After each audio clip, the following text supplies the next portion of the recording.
Tak, dovolte mi, abych já vás přivítal při dnešní speciální zážitkové akci, kterou jsme zahájili exkluzí po depu Kačerov. A to, na čem se nacházíme, respektive to, co se nachází po naší pravé ruce, mojí levé, je takzvaná nakladací plocha depa Kačerov, zdejšího depa firma depa Kačerov. To znamená kolejiště, spršku kolejového, elektroinstalací, eskalátorů, zabezpečovacího zařízení a tak dále a tak dále. Jinak ten provoz tady probíhal v rámci typových a prototypových zkoušek na zdejší zkušební trati, tak aby vlastně přesně ty jednotky byly připraveny pro budoucí provoz, pro zahájení budoucího provozu.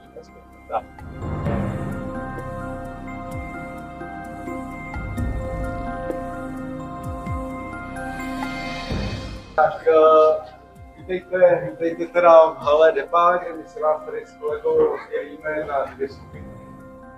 Něco málo úvodem, depo Kačerov, linka C, provoz nám zabezpečují výhradně soupravy typu M1, které tady jsou teda za mnou a které tady budeme vidět.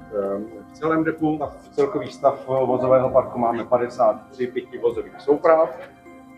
K tomu, aby jsme měli celkový přehled, s jakým vozovým parkem hospodaříme, kdo jezdíte na Ačko, na Bčku, tak tam nám provoz zabezpečí modernizované soupravy typu 8171M, které vznikly rekonstrukcí nebo modernizací toho novějšího typu, s kterým za chviličku pojedeme. Celkem těch vlaků máme 93, máme 53 M1, 93 rekonstruovaných souprav, rozdělení 54 vlaků pro Bčko na depu Zličín, zbytek máme na Hostivaři.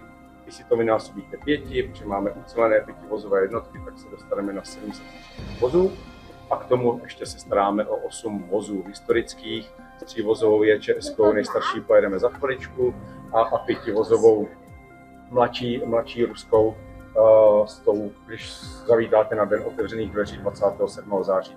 To, co je za mnou, jsou takzvané správkové koleje, správkové kanály, kdy zase se dotknu té soupravy, s kterou za chviličku pojedeme, protože ta koncepce těch starých ruských vozů byla relativně náročná, a to jak energeticky, tak vlastně i na údržbu. Je to vůz, který koncepčně vycházel z vozu 30. let minulého století, který byl do Prahy potom dodáván v rámci zahájení tady provozu pražské sítě metra a údržbově velice náročný. Takže každých 8 až 12 hodin se ten typ vlaku musel odstavit, buď to tady na depu nebo na odstavném místě na trati. A ta údržba v případě M1 probíhá zhruba jednou za 4 týdny nebo jednou za měsíc. Takže proto tady máme i takové speciální kanály, kdy ta údržba probíhá jak z boku soupravy, tak i ze spoda. Jinak, co se týká údržby modernizovaných souprav, tam je to obdobné. Modernizované soupravy, tam je zhruba střední kilometrický proběh do nějaký prvotní opravy zhruba 7000 km. Na lince B máme prvotní údržbu zhruba jednou za 3 týdny, protože tohle je linka s největším dopravním výkonem. Nejvíc cestujících nám převáží C, ale nejvíc kilometrů najíždíme na lince B, největší dopravní výkon máme na B. Říkal jsem, že je to pětivozová jednotka, my ty vlaky provozujeme jako ucelené pětivozové jednotky. Neznamená, že se ty vozy nedají rozpojit, ale děláme to v případě až nějaké velké údržby, nebo když si to vyžaduje nějaký zásah, ale většinou až ta velká údržba. Je to z toho důvodu, že vlastně každý ten vůz té soupravy má nějakou určitou funkci v rámci té polohy v té soupravě, kterou využívají i ostatní vozy v soupravě. Ten vlak, kterým za chviličku pojedeme, má všechno nazbrojeno, vlastně veškeré komponenty. Ty ruské vozy měly, ať už byly čelní vložené, měly jak baterii, pohon, kompresor. Každý vůz byla vlastně entita, která byla vlastně soběstačná. Proto my dneska už máme jenom to vybavení jenom po určitých vozech, které nám dohromady dávají vlastně dopravy. Takže vidíte, že vlastně teď z pohledu té údržby nebo té opravy tady máme veškeré, pod podlahu máme veškeré vybavení, které my potřebujeme, které potřebujeme kontrolovat. My jsme u prvního vozu v soupravě, který je samozřejmě identický s 5. vozem, tak je to čelní vůz, který má kromě pohonu, kontejneru pohonu, který mají všechny vozy, má ještě i baterii. Baterie nám slouží pro vlastně napájení palubní sítě. Ty vlaky jsou spojené elektricky.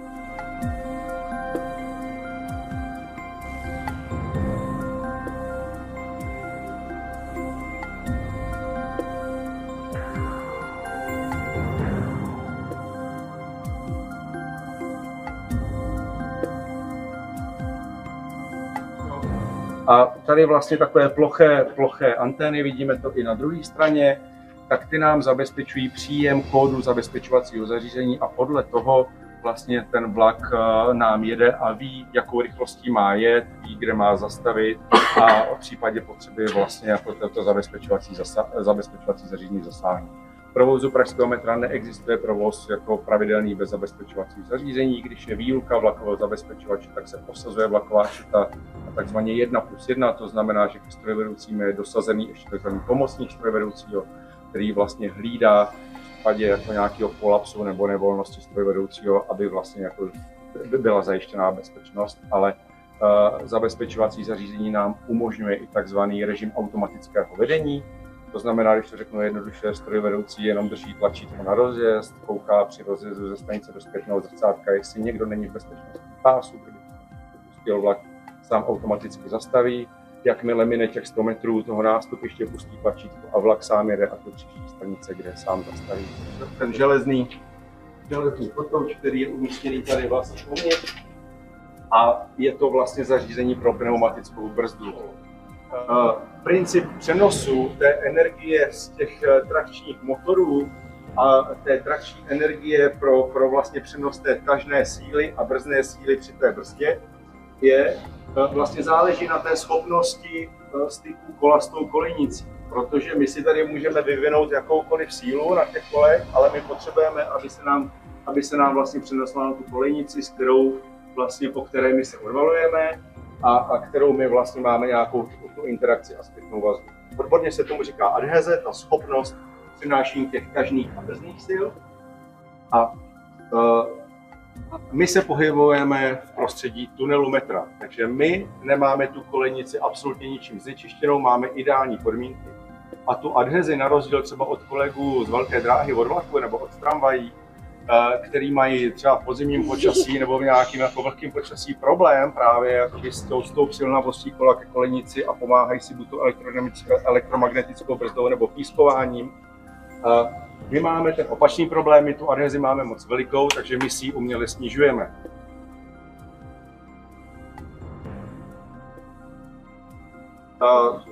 Napájecí kolejnici si můžete představit jako klasickou obyčejnou kolejnici otočenou o 180 stupňů opačně, takže po té hlavě kolejnice vám klouže ten sběrač, který je napružený. Kdybyste se mě zeptali, jak se vlastně nám ten vlak dostane odsud z haly, protože tady nemáme žádnou přívodní kolejnici, tak když se podíváte tady nad nás, je tady taková oranžová kolejnička, není teď jako že je oranžová, ale jako tady přímo nad námi je taková kolejnice vedle těch záživek, po které nám kloužou takzvané napájecí vlečné kabely.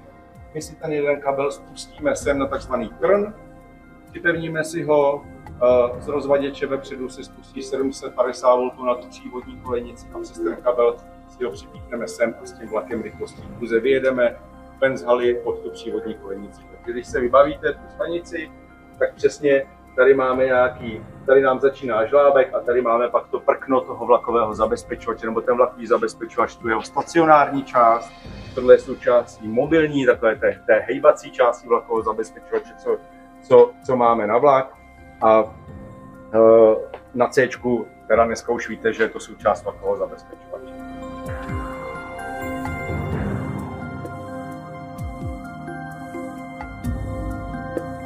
Soustruh je to právě na obnovu jízdního profilu kol. Zatím jediný, kde po Hostivařce buduje teď druhý soustruh, takže jsou právě z Ačka, Bčka na obnovu jízdního profilu jezdí sem na depo Kačerov, proto je tady rekonstruovaný vlak.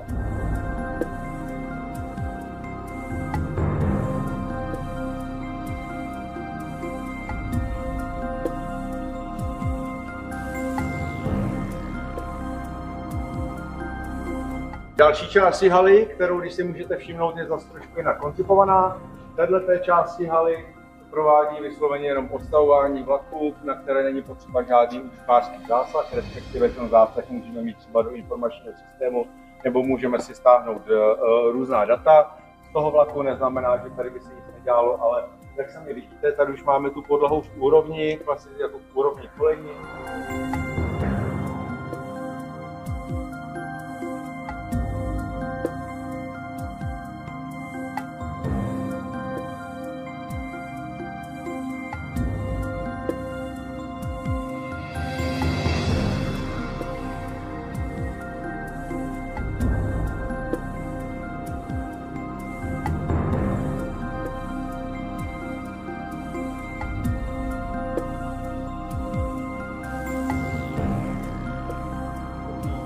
a my dneska potřebujeme pro ten provoz v sobotu jenom jeden vlak z depa na trasu. Jinak nám pro ten interval stačí vlastně to, co máme na té trase. Tak.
Ukončete nástup, dveře se zavírají.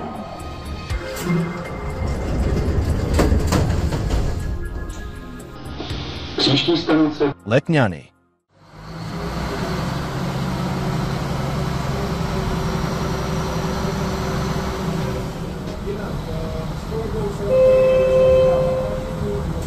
Dámy a pánové, milé děti, vítejte na palubě historické přívozové soupravy metra typu EČS.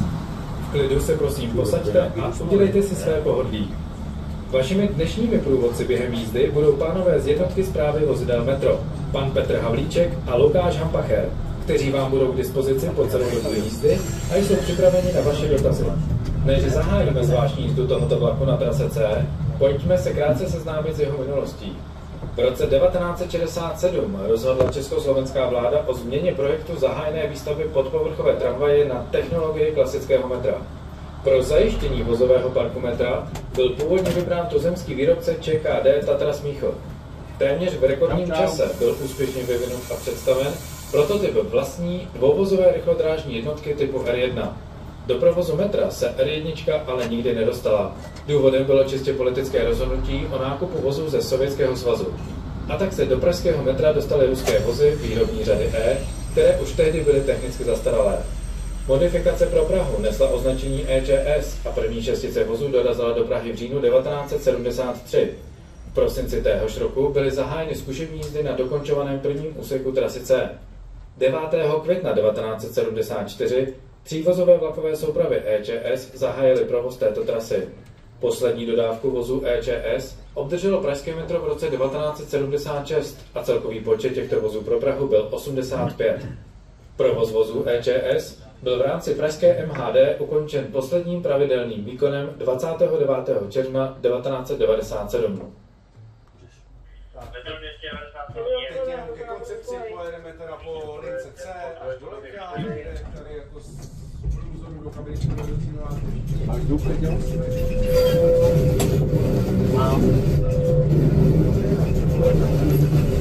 Ty se směješ.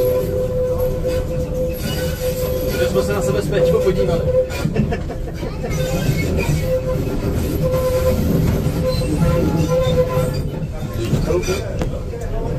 Nespračky.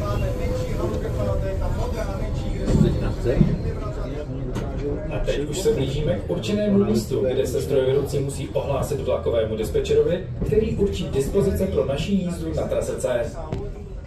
300 na příjmu. A metro 300, zážitková turistika, přeje dobré odpoledne z depa. Dobré odpoledne, 51. A ještě pojede po první kole 12, vypadeš po jeho násled úseku Začerov Letňany a tam minul 1 a pojedeš na interval minimálně 2 minut a ve přepravě cestujících. 51 tomu rozumí a děkuje a jsem třívozová bez vlakového zabezpečovače a ještě poprosím o osvítit tunel. Tomu rozumím. Děkuju, konec.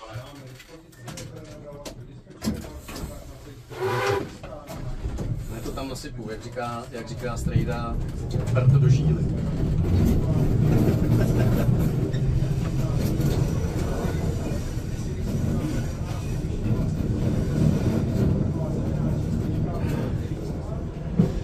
Za malou chvíli se projedeme částí trasy C. Celá trasa C je dlouhá 22 km, má 20 stanic a jízdní doba ze stanice Letňany do stanice Háje trvá 38 minut.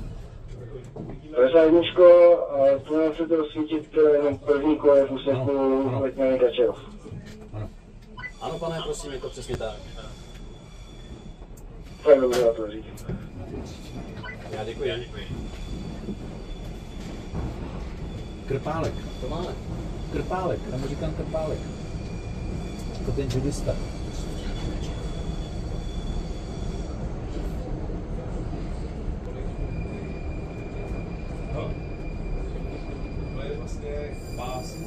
On tam docela vykysá, protože oni teď tam jedničku mejou, pak půjdeš nesprávným směrem na Florenci. Nacházíme se na kolejích, které spojují stanici Kačerov s Depem a zároveň podle provozní potřeby slouží k obratu vlaků. Po levé krajní straně ještě můžete vidět traťovou kolej směr Háje, vpravo směr Letňany.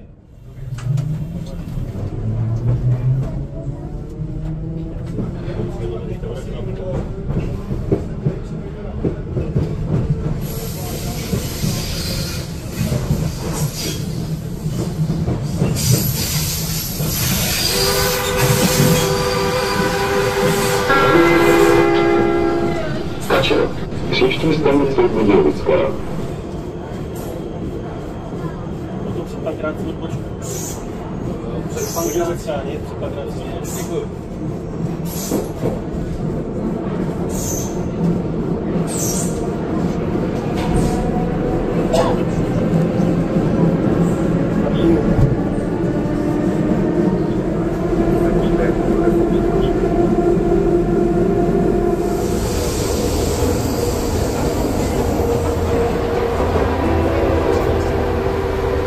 Stanice Budějovické. Příští stanice Mládejovické.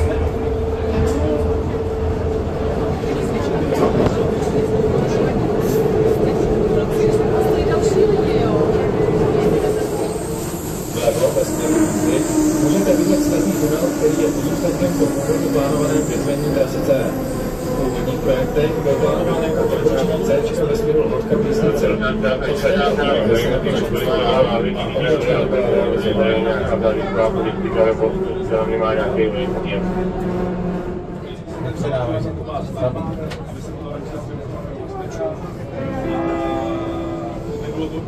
Stanice Mládejovické. Příští stanice Pražské Lipovská.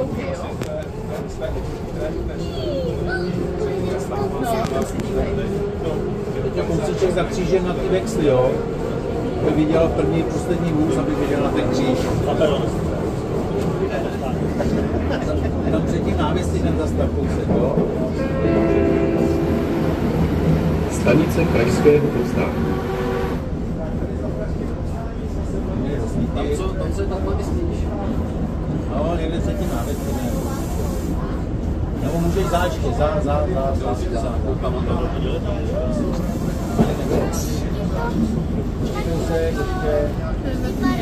Tady světlo. Není rozsvítěný, nebo kousek. Super.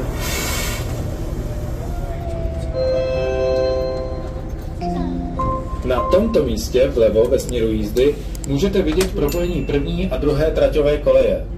Převážně se využívá při vzniku mimořádné události, kdy je v části trati zastaven provoz a stanice Pražského povstání je pak využitá jako dočasně konečná s potřebným obratem vlaků.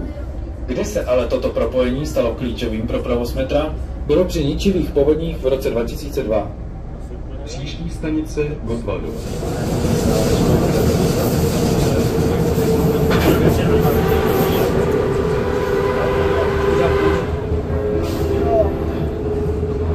Stanice Gotwaldova.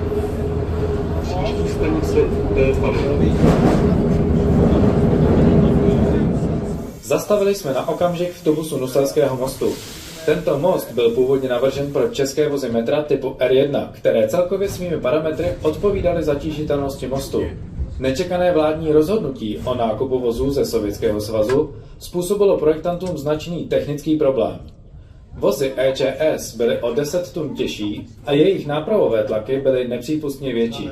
Do tubusu mostu proto musel být dodatečně umístěn ocelový rošt, který roznáší zatížení do krajních stěn mostu.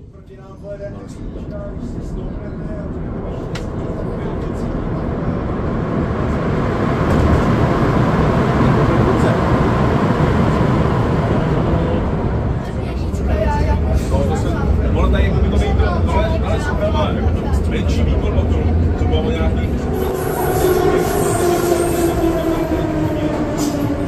Vpravo ve směru jízdy můžete vidět traťovou spojku C s Ačkem. Její napojení na trasu A je mezi stanicemi Muzeum a náměstí Míru ve směru Depo Hostivař. Pustíte další zase. Stanice IP Pavlov. Právě projíždíme stanicí IP Pavlova.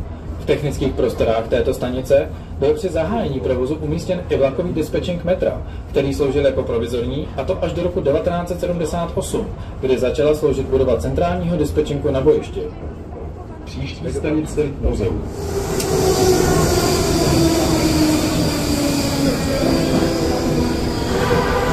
Stanice Muzeum. Přestup na trasu A. Projíždíme stanicí Muzeum, která je od roku 1978 přestupní. Následující mezistaniční úsek Muzeum, hlavní nádraží, je nejkratší v celé síti pražského metra a měří pouhých 425 metrů. Příští stanice hlavní nádraží.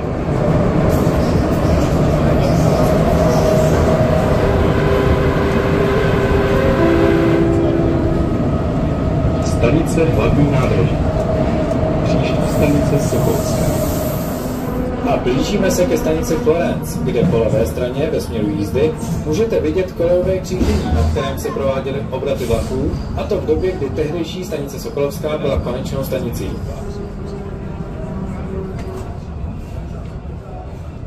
To je ta dvojitá kolejová spojka, která vlastně přes Stanici spojka by vlastně, to znamená spojka. Stanice Sokolovská. A pak už není nic. Příští stanice Vltavská. Když nechtějí ten plakáč, tak už to hůl pak.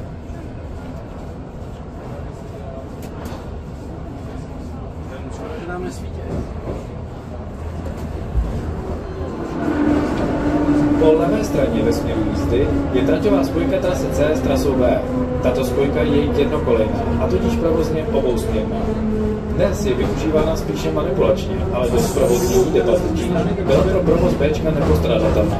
Provozní soupravy z trasy B musely na své deponování a vyšší revize denně jezdit do depa Kačerov. Toto aktivní propojení Bčka s Cčkem trvalo celých 9 let, a to do roku 1994. Ale je to být tramvaje, Stanice Vltavská. Příští stanice Fučíkov. Ale asi to Cčko, trasa toho Cčka, vedoucí na druhý vyklad, tam bude asi zachovalo to vlastně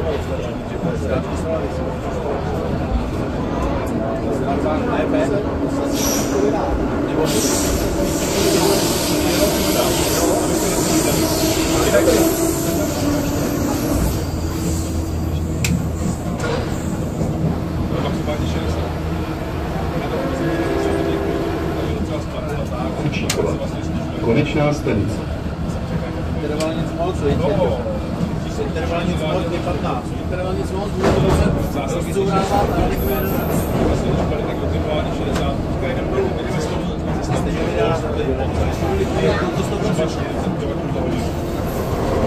ale dál se pokračuje vlastně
tak se pomalu rozlučíme s touto historickou soupravou metra. Tímto se s vámi pro dnešek Metro loučí.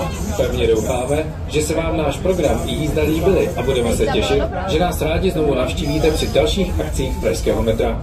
Děkujeme za vaši návštěvu a přejeme vám hezký zbytek dne. Přijďte na den otevření dveří 27. Koho zajímá, tak 27. září budeme na den otevření dveří na Zličině.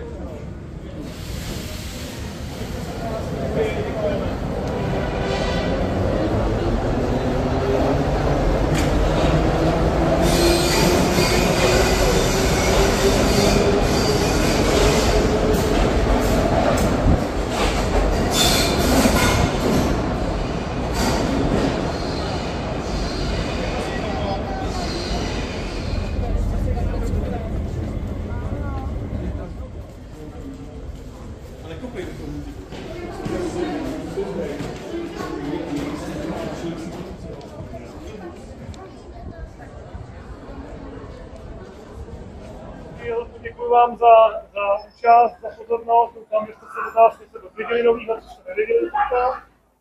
A budeme se těšit někdy příště při nějaký další akci. Nejbližší, co nás se k tomu čeká, tak to je teda pro dospělý hlavně v Ruce mezi 12. a 13. zářím, bude roční zážitková turistika. My se vás teďka odvezme do garáže Klíčov.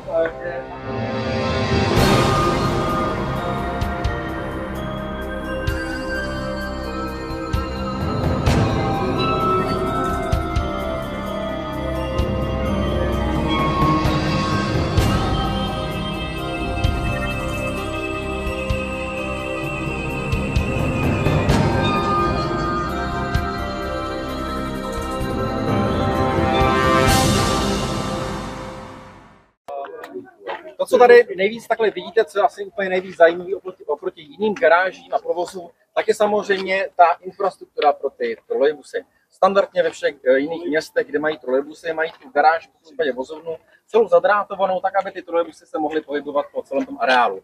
My tím, že využíváme parciální trolejbusy, to znamená, že jsou to trolejbusy, které mají buď nějaký alternativní zdroj energie, dieselagregát, v našem případě jsou to vozy, které mají trakční baterie, tak my nepotřebujeme tolik, jak se říká, zadrátovat tu naši infrastrukturu. Nám stačí, když se nám ty vozy tady dobíjí, ale není potřeba jejich jízda pod trolejí. Stejně tak